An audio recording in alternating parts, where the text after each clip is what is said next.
So guys, how to sort by date in Excel? Let's go to watch the tutorial. To sort by date in Excel, first we need to make sure that the column containing the dates has been formatted as date. Then we select the whole area which we want to sort, header including. Once we've selected the area, we go to the Data tab and click on Sort. A pop-up window appears where we can set necessary details. Since we've included the header, we'll keep the option My Data Has Headers selected.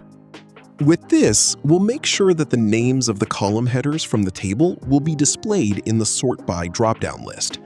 Here, we want to sort by date of birth, so we'll select this option and move on to the next step. Now, in the section Order, we can choose which way we want to sort the dates, oldest to newest or newest to oldest. Let's click on Oldest to Newest and confirm with OK.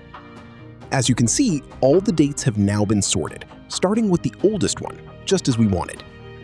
If you need to sort the dates the other way around, you can follow the same procedure. Just select the option Newest to Oldest in the last step.